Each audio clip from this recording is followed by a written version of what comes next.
Okay, guys, so I hope that you'll be able to hear what is on the audio recording. This is going to be a part one of a whole hour and 48-second video, but it's more like an hour and 40 seconds is the other 8 or 30 seconds, because the last parts was just us walking out. But this is the interview that Alex Schmidt from the Portland, Oregon, Alberta Welfare Office was he forced upon us in the middle of the day when he was supposed to have reached out at 10:30 in the morning and came over, but then he didn't say anything for the last few days when I sent him those emails with the information he needed. And then out the blue he calls me at like 3:25 or 3:20 something in the evening and said, oh, he was just about to come over, but then he saw my emails and decided he better call me because he see that there's been some changes.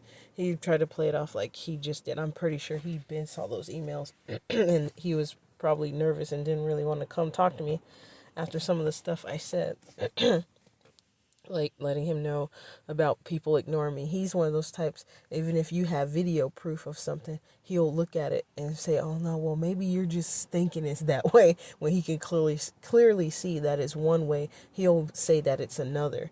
And it's like he's programmed to do that. Like I said, his eyes in the middle, like towards the end of the interview when I was telling him something, it's like all of a sudden his head turned a little bit and he blinked out and his eyes was popped wide open. And you know how when people go off into the distance when they having like a midday dream, or they're just all of a sudden think about something else, their eyes will just stay the same, but then they'll just be looking off into the distance like they thinking about something. But that dude, his eyes became wide. His eyes popped wide, and I've only seen that happen when on a time. Not saying that I'm right, but I'm just saying like it gave me that type of eerie feeling, like something or someone had done some sort of mind control on this dude, and he blinked out and didn't hear what I said at that moment, and then he kind of just phased back in. I don't know what the heck happened to that dude, but it was kind of eerie seeing that happen right before my eyes, and I just watched it. I was like, is he okay?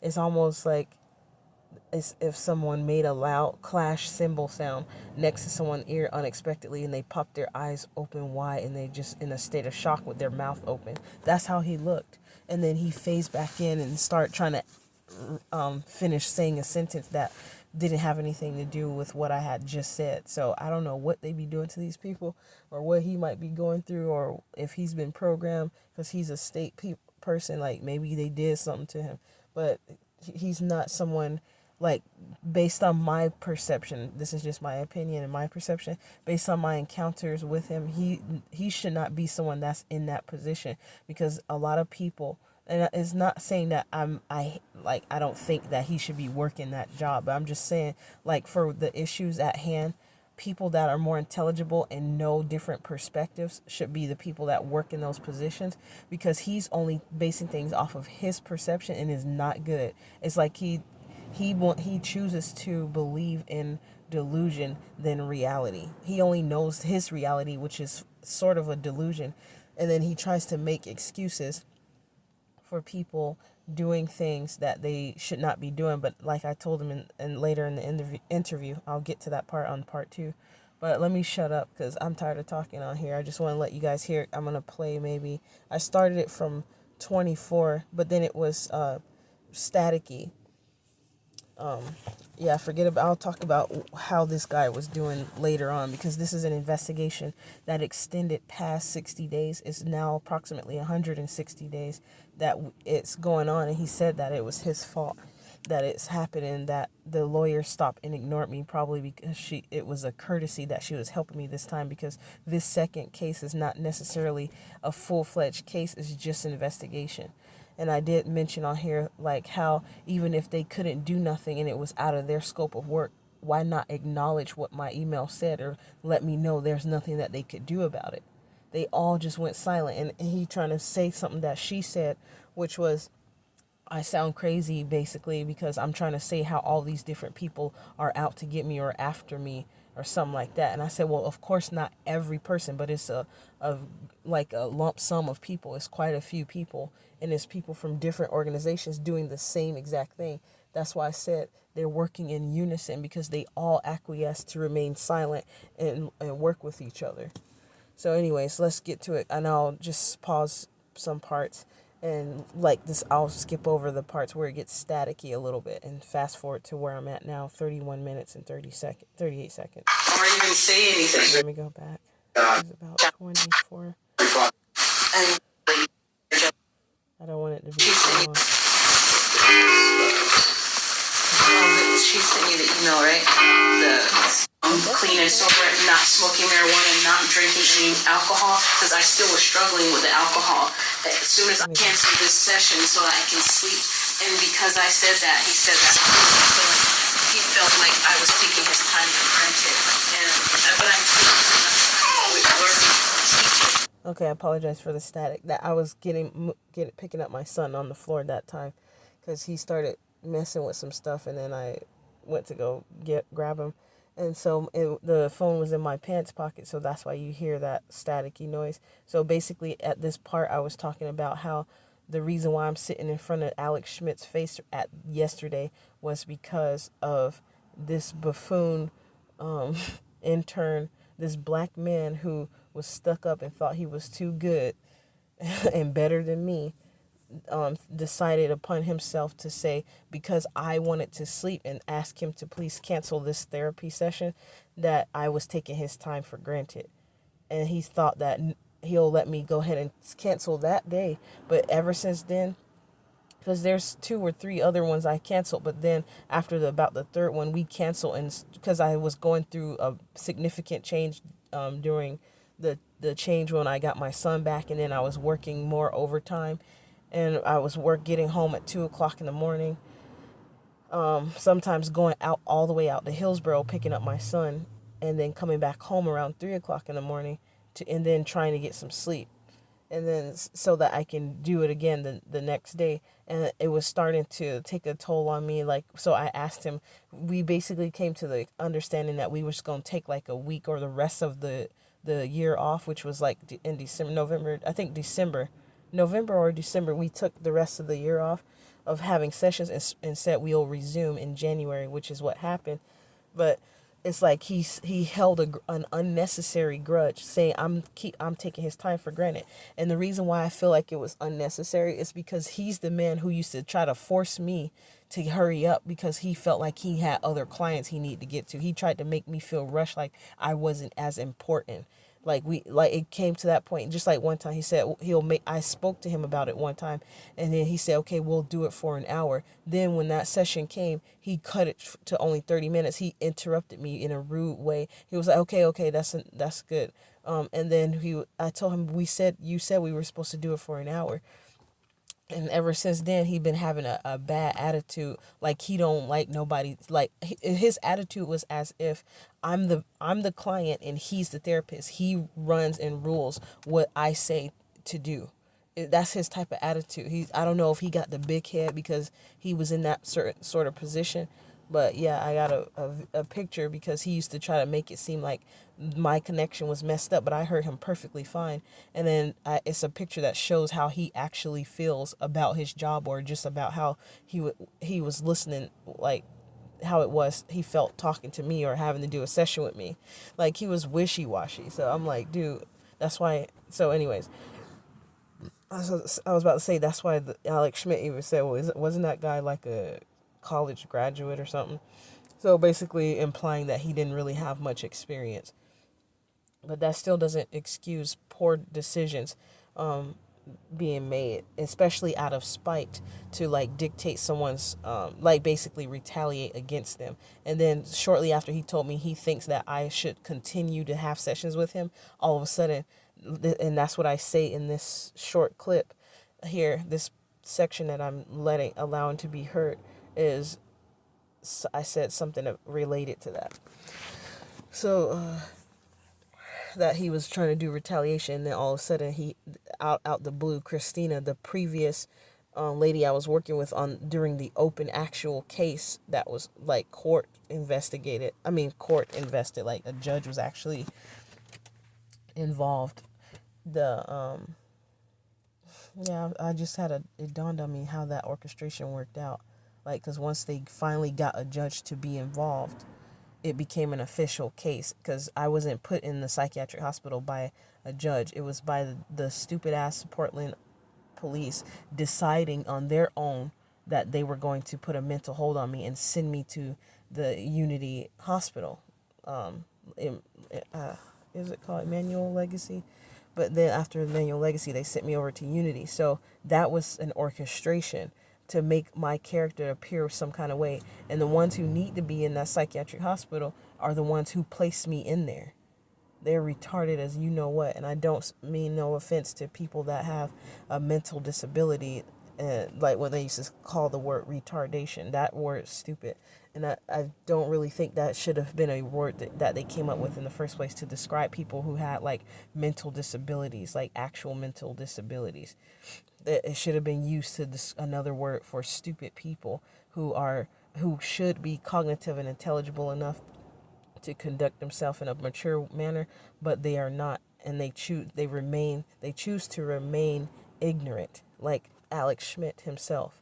And in the part 2, you guys will start to see why I say that, because he was making excuses for the poor behaviors and actions of his counterparts, his colleagues. But like I told him, had it been the other way around and y'all was trying to get in touch with me and I just disappeared off the face of the earth and decided to not respond to you all of a sudden, then it'll be a whole different tune to this song. But yeah, let's get back to it. We need to hurry up with my session because he has other people to get to. And then it was back and forth games that he was playing. It was almost like, I'm not a psychologist, but it's almost like, not narcissistic, it's some other name. I can't diagnose him, but it was the way he was acting. And that's part of the reason I was going to quit him and go to another therapist. Before that he told me he would rather me stay. And then shortly after that, all of a sudden Christina's texting me. So I felt like it was like a retaliation type thing. Yeah. And because he wanted to like dictate what I do in my life or have some control. And he did this after I started being happier, once I became clean and sober, not smoking marijuana and not drinking any alcohol, because I still was struggling with the alcohol. As soon as I became clean and sober and I was happier, I was working stable, it's like his attitude changed. And then I told him that I was looking forward to doing something like what he was doing, and it's almost like his action was almost as if, who do I think I am? And he said, yeah, that's something like what I do here, like making differences.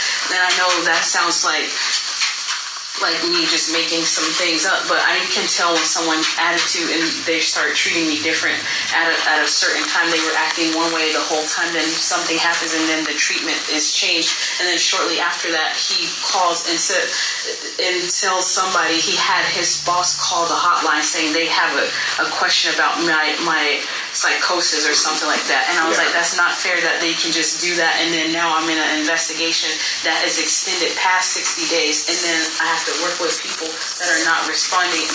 And also having these types of cases open, I can't get any jobs, the ones that I was working at in the medical field. So I felt like it was on the outside looking in that it was some sort of ploy or a strategy is what I'm trying to say, a strategy to prevent me from moving forward. And I think he knew that because I was planning on doing some things. He knows me very personally because I shared things with him that only he'll know. But I feel like he took that and abused it. And he also neglected when I was telling him about the harassment that I was going through and telling him I have videos.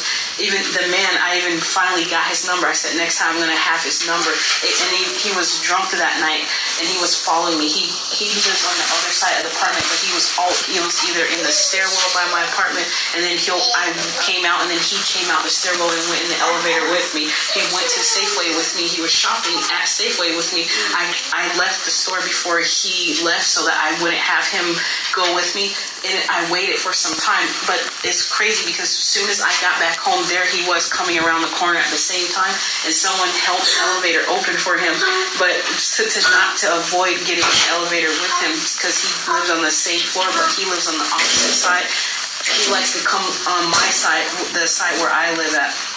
but he chose not to go upstairs with the person who left the elevator open. He waited and came to check his mail too, because I need to go check my mail. And then I usually go to the other elevator. He was gonna go, but he came to get in the same elevator with me. And this has happened more than one time. Like early in the morning and late at night, he has done that. So that's when I knew that it was something strange about that man doing that. His name is Anthony. And then the other things about the people waiting outside. And then when I went outside, the next day I came out, someone removed my license plate off the car. And then when I went to the gas station, there was a man that lives there. That part's gonna sound crazy, but I pay attention to my surroundings. Like I pay attention to what people do around there, because it's happened something happened that led me to become that way, and including the last case that happened when I tried to tell the cops about the man standing in the hallway with his hand in his shirt, like he had a gun waiting to rob me. I was nervous about that because there was like a bunch of men going into that one apartment next to the elevator, and then he came out and he saw me walking with the stroller, and it was cold. He just stood there like this. It should have been on the camera, but I heard about them deleting anything. So I told the cops about that, but they ignored what I said and said that they're just gonna put a mental hold on me and send me to the hospital. And a woman that called, she said, "And now I call the cops on you to get you in more trouble than you can get out of."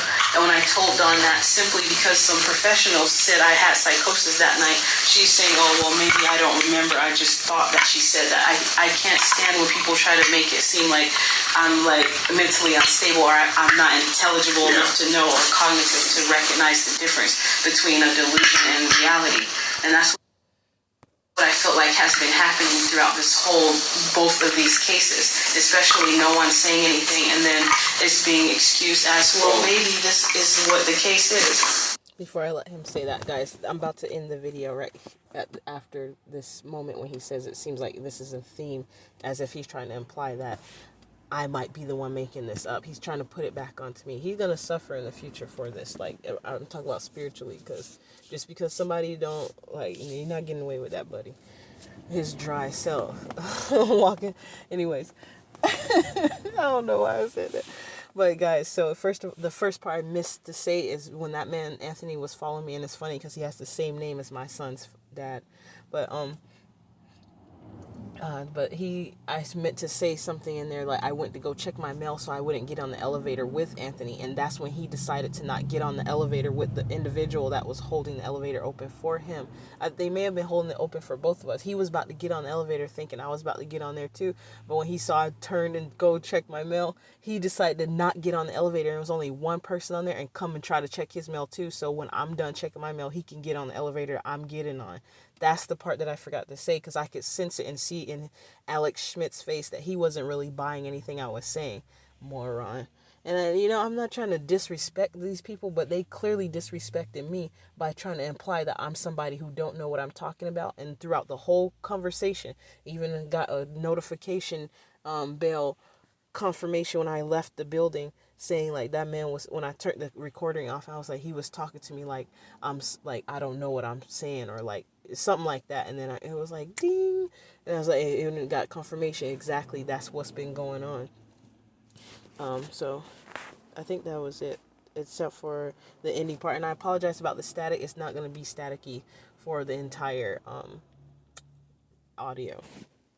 And yeah, something else he said. Hold on one sec. I'm going to rewind back real quick. He lives on the other side of the apartment, but it should have been on the camera, but I heard about them deleting anything.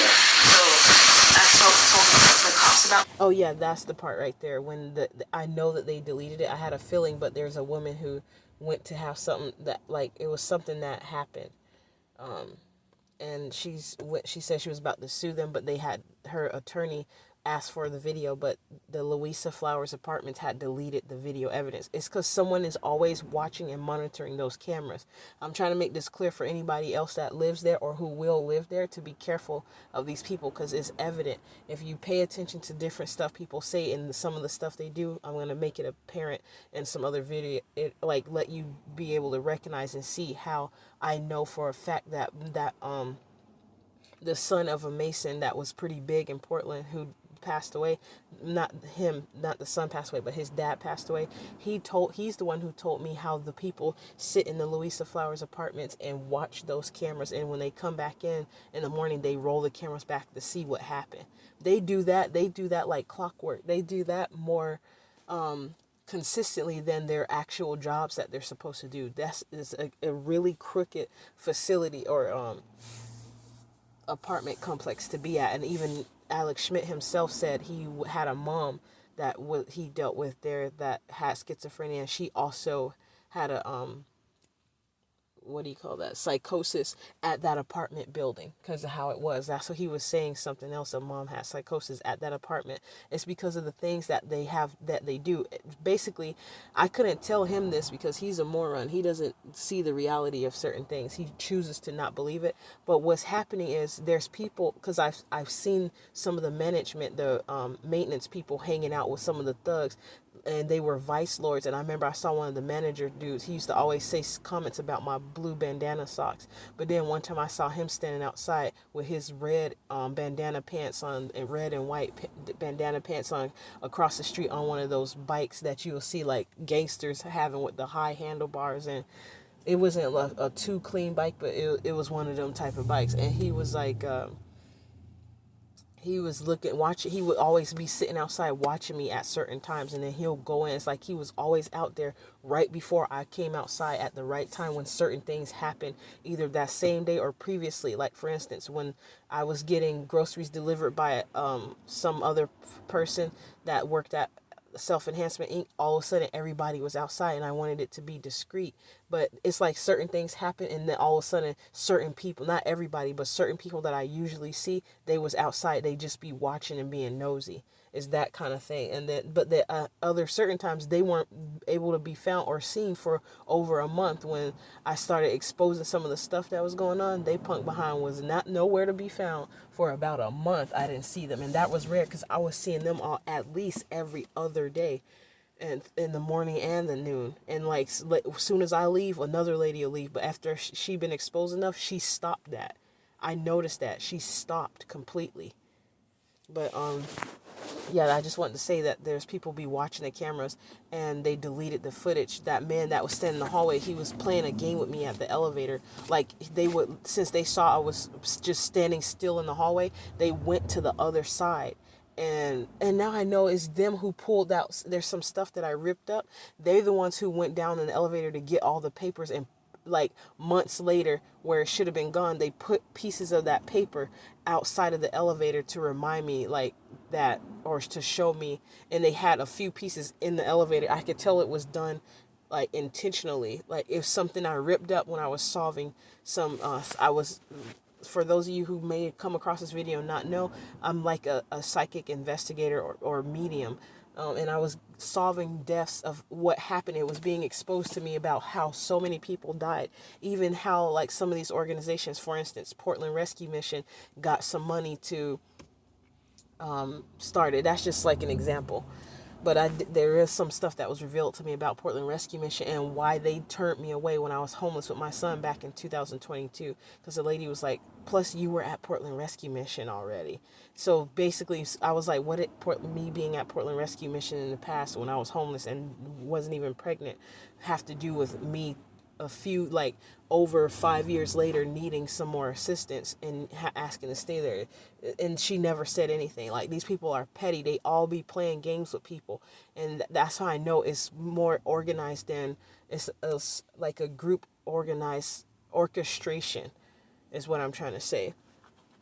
So yeah, I'm just going to let a few more seconds play, and then I'm going to cut this off and then make a part 2.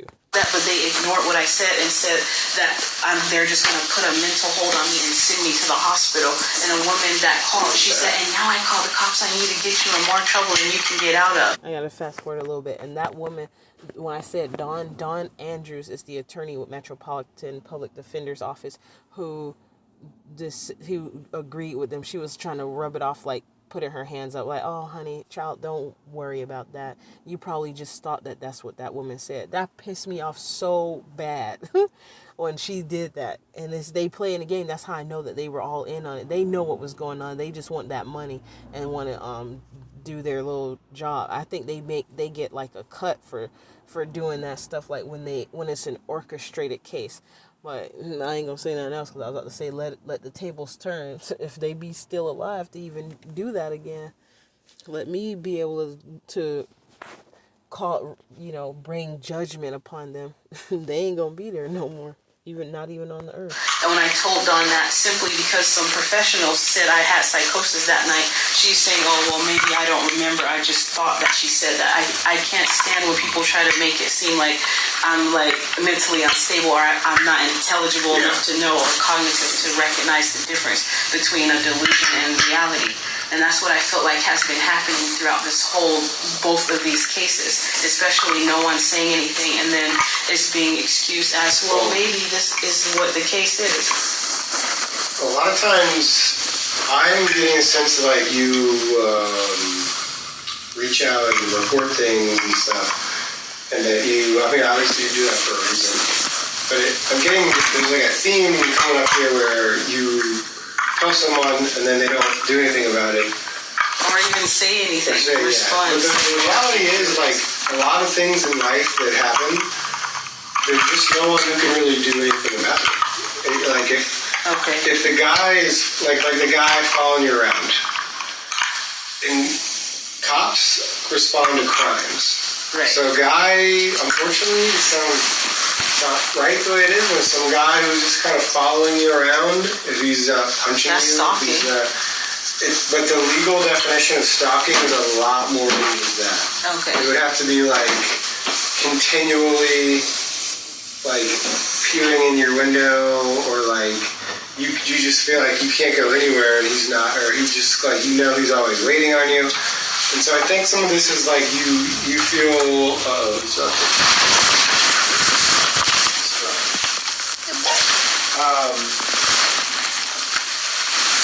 I understand the feeling of like nobody back and no one taking it seriously. Yes, I feel like there's no one. But the reality is we are all rather alone on these issues. Like, okay. if somebody is like, let's say this guy likes you, run into you more, and so he's just trying to like come by more. None of that is really something anyone can do anything about until it's like he assaults you or he does something like that. That's when police.